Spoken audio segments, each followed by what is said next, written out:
तेजस्वी लालू राबड़ी के एक साथ कार में बैठे तस्वीर को लेकर नई अटकलें लगनी शुरू हो गई हैं।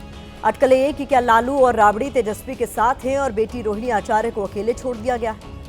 लालू और राबड़ी भी तेजस्वी और संजय के साथ चले गए हैं। वैसे संजय यादव और तेजस्वी के बीच की करीबी किसी से छिपी नहीं है। तेजस्वी यादव संजय और रमीज की पुरानी तिकड़ी रही है। इस विवाद के बीच सामने आई ये तस्वीरें भी इस नजदीकी की तस्दीक करती हैं।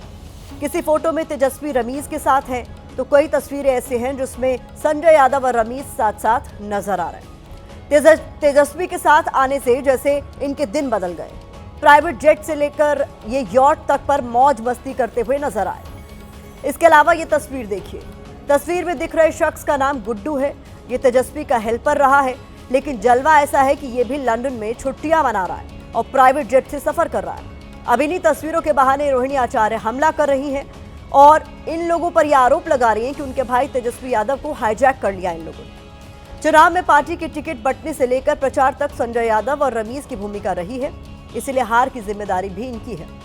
रोहिणी आचार्य ने यह भी आरोप लगाया है कि संजय यादव और रमीज की वजह से ही उन्हें सारण में अखिलेश यादव के साथ प्रचार करने से रोका गया। यहां तक कि आरजेडी के सोशल मीडिया हैंडल पर सारण रैली की जो तस्वीर पोस्ट की गई, उस तस्वीर में रोहिणी के चेहरे को ब्लर कर दिया गया, यानी छिपा दिया गया।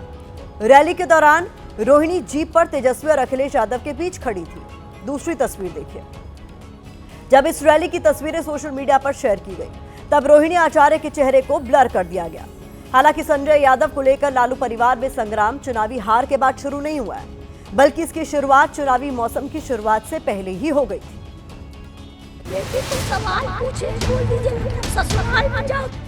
रोहिणी के दर्द पर तेज प्रताप यादव की पार्टी की तरफ से एक पोस्ट किया गया।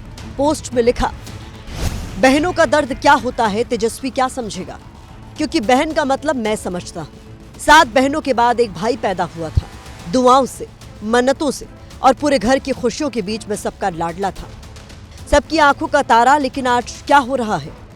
तेजस्वी ने जयचंद रूपी षड्यंत्रकारियों को हमारे परिवार में इस तरह घुसते दिया कि पूरा परिवार बिखर गया। आरजेडी परिवार तार तार हो गया, और ये सब सिर्फ इसलिए क्योंकि कुछ लोग पार्टी को हड़पने के लालच में थे। यही जयचंद वाला प्रहार तेज प्रताप ने उस वक्त भी किया था जब उन्हें आरजेडी से बाहर किया गया था। तब भी तेज प्रताप ने इसके लिए संजय यादव को जिम्मेदार ठहराया था। इसके बाद सबसे पहले संजय यादव रोहिणी के टारगेट पर तब आए जब रोहिणी आचार्य ने आरजेडी समर्थक आलोक कुमार का एक पोस्ट शेयर किया था। पोस्ट में लिखा था, पूरे बिहार के साथ साथ हम तमाम लोग फ्रंट सीट पर लालू जी और तेजस्वी यादव को बैठने देखने के अभ्यस्त हैं। उनकी जगह पर कोई और बैठे ये हमें कतई मंजूर नहीं। जिन्हें एक दोयम दर्जे के व्यक्ति में एक विलक्षण रणनीतिकार, सलाहकार, तारणहार नजर आता है, ये बात अलग है। आलोक कुमार के इस पोस्ट के नीचे एक फोटो चस्पा थी जिसमें बिहार अधिकार यात्रा की बस के दाईं तरफ की फ्रंट सीट पर संजय यादव बैठे थे। तब रोहिणी ने इस पोस्ट को शेयर तो किया, लेकिन कुछ लिखा नहीं। लेकिन रोहिणी के रुख से संकेत मिल गए थे कि संजय यादव परिवार के बीच दूरियों की वजह बन रहा है। तो वो हमारी भगनी है और बेटी है और घर की बेटी है, बिहार की बेटी है, उसके साथ इस तरह का व्यवहार हो रहा है और बाहरी लोग अगर कोई कर रहे हैं तो जिम्मेदारी किसकी बनती है, जवाबदेही किसकी बनती है?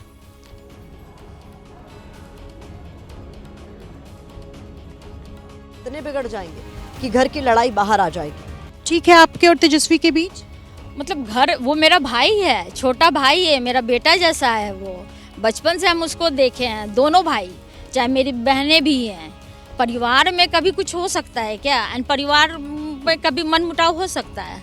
हाँ, तो ये सब अफवाह हैं। ये लोग झूठ बोल करके, क्योंकि जिनका परिवार नहीं है वो लोग इसी काम में रहते हैं। हालांकि आरजेडी के नेता अब भी इसे घर का अंदरूनी मसला बताकर नजरअंदाज करने की कोशिश कर रहे हैं। इसमें बाहर कहने की कोई बात नहीं है, हमारे घर का मामला है, हम घर में सलट लेंगे। आरजेडी नेता ने जो बताया उससे ये भी साफ हो गया कि रोहिणी वाले एपिसोड को लेकर तेजस्वी लालू के बीच कोई खटपट नहीं है, क्योंकि लालू यादव ने मीटिंग में तेजस्वी की तारीफ की है। तो यहाँ पर किसी प्रकार का कोई पारिवारिक कलह नहीं है। माननीय राष्ट्रीय अध्यक्ष परम आदरणीय लालू प्रसाद यादव जी ने एक शब्दों में कहा है कि तेजस्वी यादव जी पार्टी के लिए बहुत मेहनत कर रहे हैं और तेजस्वी यादव जी ही इस पार्टी का नेतृत्व करेंगे। फिलहाल इस पूरे घटनाक्रम से सबसे ज्यादा दुखी लालू यादव ही होंगे, क्योंकि एक तरफ उनकी पार्टी सरकार बनाने से चूक गई, दूसरी तरफ हार के बाद परिवार भी बिखरने के कगार पर आ गया और घर की लड़ाई का सियासी गलियारों में मजाक बन गया। एक तरफ लालू परिवार में तकरार चल रही है, दूसरी तरफ नीतीश कुमार की ताजपोशी की तैयारियां तेज हो रही हैं। 20 तारीख को शपथ ग्रहण समारोह होने की संभावना है। इसको लेकर गांधी मैदान में तैयारियां शुरू हो गई हैं। इस बीच जेडीयू नेताओं के जो बयान सामने आ रहे हैं, उससे लगता है कि उन्हें अपनी सरकार बनाने से ज्यादा खुशी लालू परिवार का झगड़ा देखकर मिल रही है। एक परिवार विशेष में जन्म लेने के बाद लोगों को मिलने लगती है तो अपेक्षाएं आपस में टकराती हैं और तेजस्वी यादव का जो दंभ और अहंकार है वो परिवार को बांध नहीं पाया, लेकिन ये उनका अंदरूनी मसला है। ऐसी मानसिकता के लोग जो बेटी का, बहू का, माता का, बहन का अपमान करे वह इंसान नहीं हो सकता, और जो इंसान नहीं है उसको समाज कभी सम्मान नहीं दे सकता। हम लोग का बहुत विस्तृत परिवार है, परिवार में कभी कोई विवाद नहीं होता। इतना बड़ा परिवार है, इतनी बड़ी लेगेसी है, दुखद है। लालू जी के लिए तो और ज्यादा दुखद लालू जी के लिए तो और ज्यादा दुखद।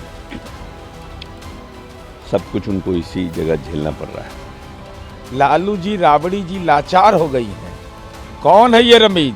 कैसे लालू जी के घर में रह रहा है जिस पर 10 या 11 आपराधिक मामले हों, जो जेल की यात्रा करके आया हो? वह राष्ट्रीय जनता दल का चुनावी प्रबंधक है। रोहिणी आचार्य ने लालू जी के जिंदगी को बचाया है, किडनी दिया है, और अगर उस परिवार में उसका सम्मान नहीं है तो लालू जी और राबड़ी जी जरूर इस बात पर संज्ञान लेंगे, ध्यान देंगे कि उस परिवार में बेटी को जो अपमानित करने का काम कोई तीसरा आदमी करे, हमें नहीं लगता है लालू जी इसको सहन करेंगे। अब वक्त इस खबर पर सोशल मीडिया के ओपिनियन का है, तो यूजर्स लिख रहे हैं कि इस जयचंद को हरियाणा भेजो। राजनीति अपनी जगह है, लेकिन संजय यादव और रमीज ने मिलकर आरजेडी परिवार को बर्बाद कर दिया। पहले आरजेडी पार्टी को पूरी तरह बर्बाद कर दिया, फिर परिवार को भी तोड़ दिया। तो ये इस खबर पर सोशल मीडिया का नजरिया है।